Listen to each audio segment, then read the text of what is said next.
is the one and done philosophy blueprint done in college basketball. Let's bring in the great Jim Jackson, Fox Turner basketball analyst, and he is in Charlotte covering those games and joins us on the program.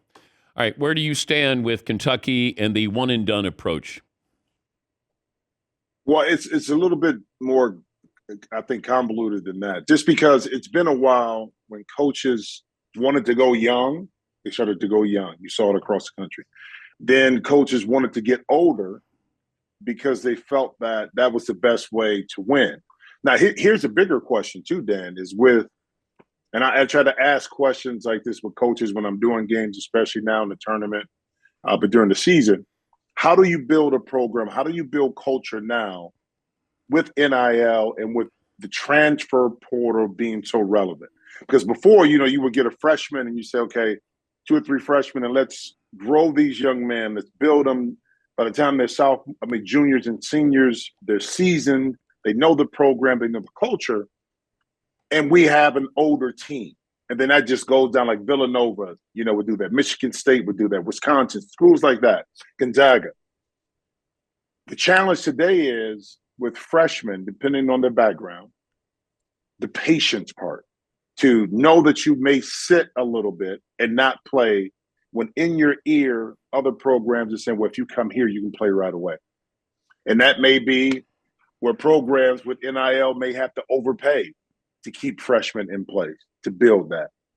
So with John Calipari, listen, last year they lost to a team that was a higher seed.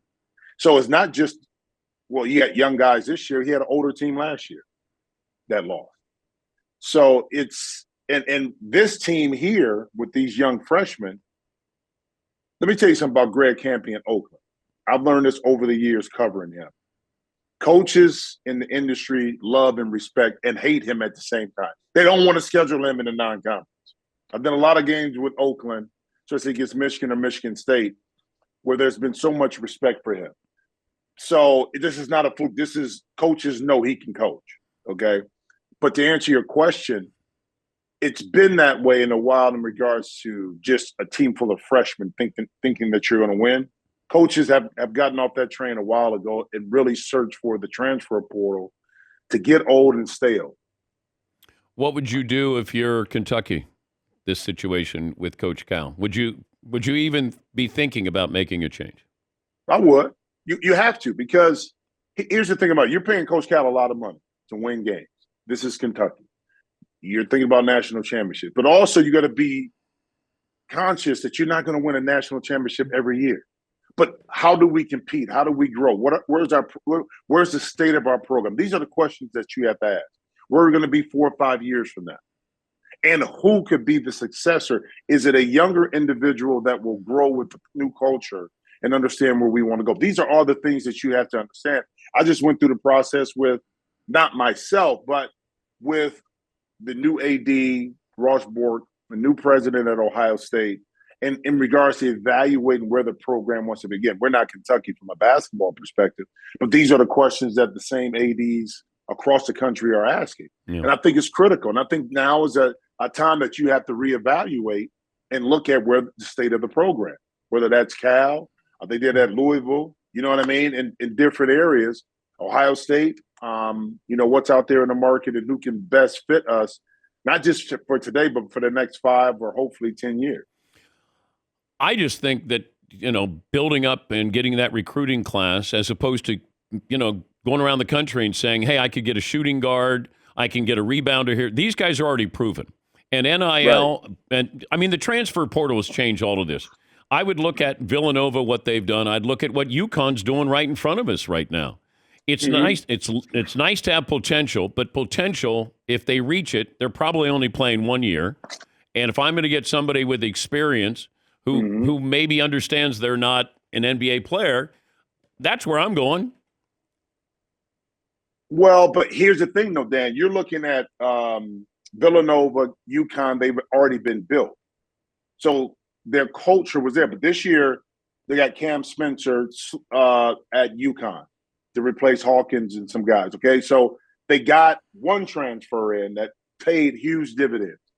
Talking to Tom Izzo at Michigan State, he's kind of in that in between where he understands that he has some young guys that he can grow, but that he may have to dip his foot at some point into the transfer portal. It's an interesting dynamic. Villanova is the same way. This year they had 3 or 4 transfers that came in. Yeah. Okay, that Kyle Neptune had to figure out how to build that program differently. And I don't think you're going to be able to build it the same way that you did before. Look, Chris Jans from Mississippi State, the coach there, at his press conference came in and said, I'm not here to build a program. I'm here to win. And if that means that every year I'm going to have to go to the transfer portal and look for a point guard, for a shooting guard, that's how I see it as building. So everybody has their different way of looking at it, Dan. But we're still evolving into what NIL and this transfer portal is ultimately going to be. So we're not done yet. There's still some adjustments to the matrix, I believe, that are going to happen in the next few years. Talking to Jim Jackson, former NBA star, Ohio State star, and now working for Fox and Turner as a basketball analyst.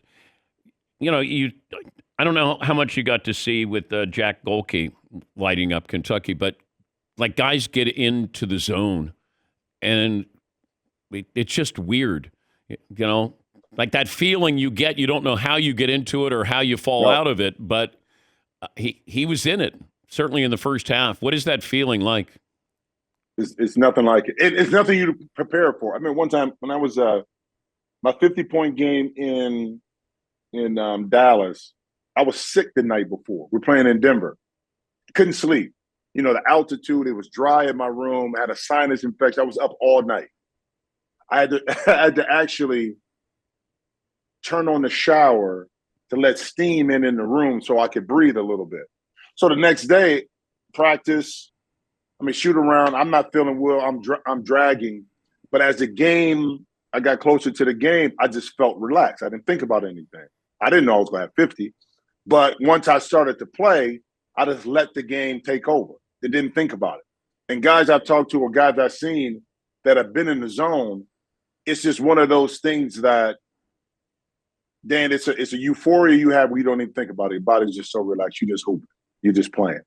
And the teammates know it too. Okay. Yeah, I was going to ask you that. Oh, yeah. Teammates and coaches know it. So we'll try to get a player in the situation where the ball touches their hand. And you get guys easy shots. And then once you start cooking, sometimes, bro, some of the shots he was hitting, you just over 2 or 3 defenders.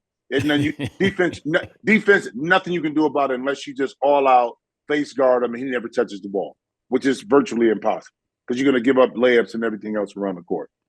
There's nothing like it, Dan. We had Wright Thompson, great writer from ESPN. He did a profile on Caitlyn Clark. And I said, who does she remind you of? And he said, Kobe with a ponytail. And he said that from what perspective? Was it her demeanor? Was it her attitude? Yeah. Killer? Yeah. Yeah. And here's the thing too. It's funny because women's basketball has had this in the past, but I think what's happening is in sports today, because of social media, because of NIL, because of sponsorship, more eyes have been on it. Last year's national championship game helped tremendously, but it's been Maya Moore, Breanna Stewart, Candace Parker. It's been women's basketball players who have dominated and played well and could have been in the same position. And this is not taking anything away from Caitlyn Clark, that same situation. But the coverage, the intrigue wasn't the same. Does she have a story? It's a story there that makes people want to follow. And the thing that I hate is this. You can praise other athletes and other players without tearing one down. And that's the tendency of what has to happen. Well, Caitlyn Clark is this, but she's not. That has nothing to do with it. Yeah. She is her own entity, and she's great at what she does. If you want to say another player is better or another player at a different time is better, that's fine. But don't tear her down because of that.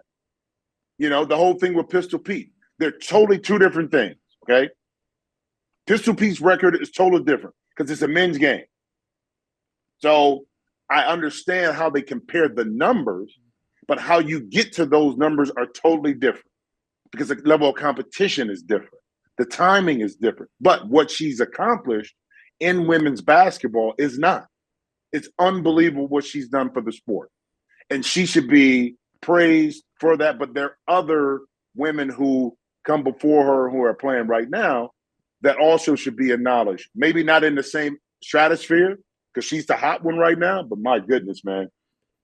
More people, I saw a thing where more people have bought tickets to the women's Final Four already than the men's. All right? Already. Does she have more range than you did? Yes, no doubt.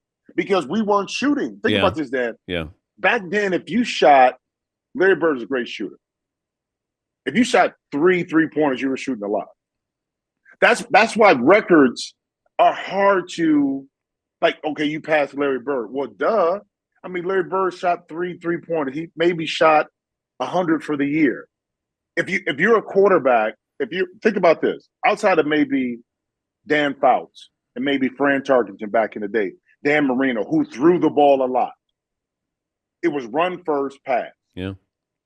So you don't think Troy Aikman, you don't think Joe Montana, if they threw and passed the ball a lot more, they'll have more yards? Yeah. So, of course, Drew Brees and all these quarterbacks today are going to have more passing yards because they're throwing the ball 30, 40 times a game. Where back then you threw it 18 to 20 or 15. So we got to keep in mind when we talk about these records, how they're accomplished and why. And you got to keep that in a relative format when you're talking about the greats. Oh, I got one more question for you.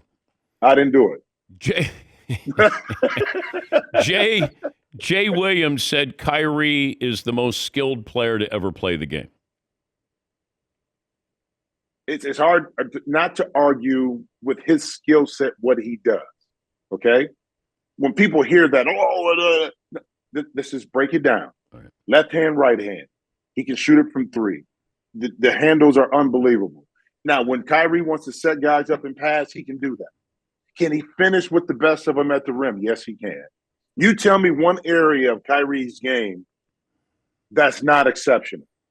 You can send him left, he's going to finish with his left. Right hand, jump shot, mid-range, a little post-up on the block. What are you going to take away from him? Okay, is he the most skilled player in the history of the game, in your opinion? No. Okay. One of the most skilled players. Okay. Kobe was unbelievable. So was Tim Duncan in his skill set. Okay? His skill set. His fundamentally skill set, he was unbelievable. Michael Jordan with his footwork. Is Kyrie more skilled than the Joker? No. I think both have their own ability. I mean, what Joker is able to do at 7 foot is unbelievable. And he's doing the same kind of thing. Now, he doesn't handle it like Kyrie. And I don't expect him to.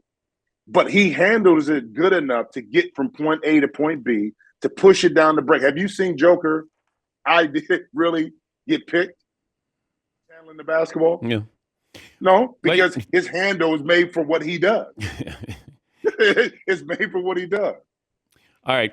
Have fun today. Well, today is a perfect day. You know why? Why? It's just practice. Well, it's just practice then have today. fun today. Well, I will. I had a couple cigars a little bit later. Oh, really? Okay. Oh, always. What are we smoking? I have a little Hoya, Monterey, San Juan. Cohiba 55th, one of my favorites. Yeah. Okay. It'd be a 2 for a 3 for today. I had a Cohiba Robusto last night. Did you? Was it Dominican or Cuban? Which one was it? I don't know. You can't smoke Cubans here. No. You can't buy them. See, you can smoke the hell out of them. Okay. So if it's a gift, I don't need to know how you got it. Exactly. Okay. Have fun today. Great to catch you. Thank you, buddy. All right. That's Jim Jackson, Fox Turner basketball analyst. He's always fun. He's the best. He's great. The best. No, One of the best guests we have. Yep.